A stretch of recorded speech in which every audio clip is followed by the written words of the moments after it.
2024 साली नेटफ्लिक्सवर महाराज नावाचा सिनेमा आला होता. या सिनेमात जे जे नावाचं एक पात्र होतं. मुंबईतल्या वैष्णव संप्रदायाच्या एका मोठ्या संस्थांचा तो मठाधीश असतो. स्वतःला भगवान कृष्णाचा वंशज म्हणवणारा जे जे त्याच्या हवेलीत वेगवेगळे उत्सव गायचा आणि नंतर देवाच्या एका सेवेचं नाव चरण सेवा आहे असं सांगून तरुण मुलींना एका खोलीत नेऊन त्यांच्यावर अत्याचार करायचा. ही सेवा पुरुष भाविक पैसे देऊन खोलीच्या खिडकीतून पाहायचे. श्रद्धेने वेड्या झालेल्या तरुणी जेजेच्या वासनेला सेवा समजून परत परत त्या खोलीत जायच्या. ही गोष्ट करसनदास नावाच्या पत्रकाराला कळते. सत्यप्रकाश या दैनिकात जेजेचे काळे कारनामे तो छापतो, पण जेजेवर या बातमीचा कोणताही परिणाम होत नाही, कारण त्याची पोहोच ही मोठ्या लोकांपर्यंत असते. प्रकरण कोर्टात जातं, पण जे विरोधात कोणीच साक्ष देत नाही. पण शेवटी घडतो एक ट्विस्ट. करसनदासची हत्या समोर येते आणि जेजेच्या विरोधात साक्ष देते. जेजेचा खरा चेहरा जगासमोर उघडा होतो. स्टोरी जरा ऐकल्यासारखी वाटते ना? वाटणारच, कारण अगदी सेम स्टोरी आहे नाशिकच्या कॅप्टन खरातची. नेटफ्लिक्सवरच्या महाराजला जो कॉन्फिडन्स होता ना, तोच कॉन्फिडन्स या कॅप्टनलाही होता. या कॉन्फिडन्स मागचा खरा फोर्स काय होता? आपलं कोणी काहीच बिघडवू शकत नाही असं कॅप्टनला का वाटत होतं?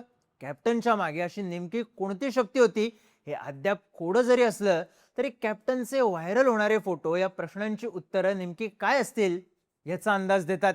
हे व्हायरल होणारे फोटोज कोणाचे आहेत आणि त्या फोटोज मागच्या कहाण्या काय आहेत याबद्दलची सगळी माहिती जाणून घेऊयात या व्हिडिओमधून. नमस्कार, मी चिन्मय आणि तुम्ही पाहताय बोलबिडू.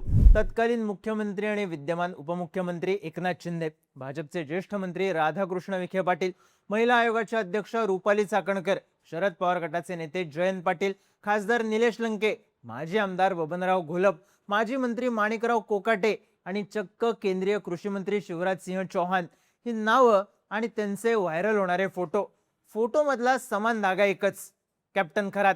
या कॅप्टनची ताकद फक्त या नावांवरूनच लक्षात येते, पण कॅप्टनच्या दरबारात जाऊन त्याच्यासमोर नतमस्तक होण्याची वेळ या दिग्गज नेत्यांवर का आली हे जाणून घेण्याआधी या कॅप्टनचा हाय प्रोफाईल लोकांना आपल्या जाळ्यात ओढण्याचा पॅटर्न काय होता ते सांगतो. कॅप्टन खरात नाशिकच्या सिन्नर तालुक्यातल्या कांडलवाडी गावचा.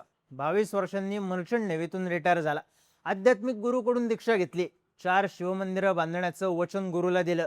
नंतर कॅप्टन खरातने नाशिक गाठलं आणि ओकास प्रॉपर्टीज नावाने धंदा करू लागला. अंकशास्त्रात गोल्ड मेडल घेऊन तो लोकांचे हात पाहून भविष्य सांगायला लागला.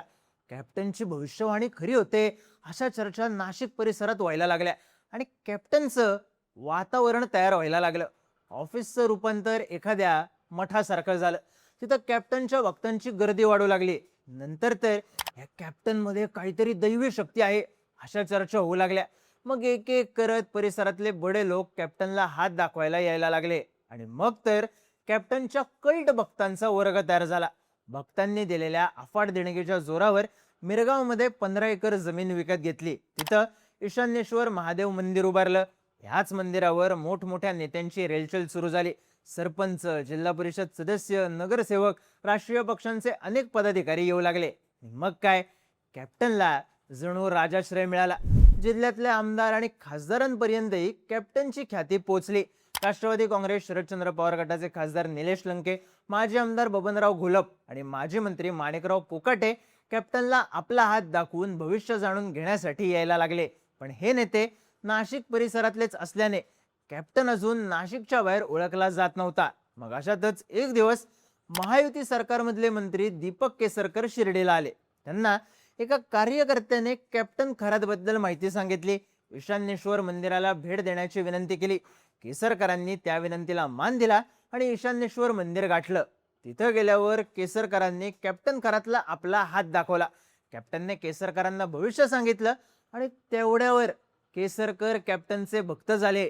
एवढे कट्टर भक्त की त्यांनी शासनाचे 3 कोटी रुपये खर्च करून ईशान्येश्वर मंदिराकडे जाणारा रस्ता बांधून दिला. पण अजूनही कॅप्टन तेवढा फेमस झाला नव्हता. तो फेमस झाला एकनाथ शिंदेच्या भेटीमुळे. त्याचं झालं असं की नोव्हेंबर 2022 मध्ये एकनाथ शिंदे शिर्डी दौऱ्याला आले होते. तेव्हा केसरकरांनी त्यांना आलेला वैयक्तिक अनुभव सांगून शिंदेंना ईशान्येश्वर मंदिराला भेट देण्याचा आग्रह धरला. मग शिंदेंनी अगदी गुप्तपणे पत्नी लता शिंदे आणि मोजक्याच लोकांना सोबत घेऊन ईशान्येश्वर मंदिराला भेट दिली. तिथं गेल्यावर शिंदेंनी सपत्नीक ईशान्येश्वर महादेवाचा अभिषेक केला. नंतर मंदिर परिसरात फिरत असताना एकनाथ शिंदेंनी, तुम्ही बांधकामासाठी हा दगड कुठून आणला? उरलेलं बांधकाम कधी पूर्ण होणार आहे? मला आमच्या गावात एक मंदिर बांधायचं आहे, त्यासाठी तुम्ही मार्गदर्शन कराल का? असे प्रश्न विचारले होते.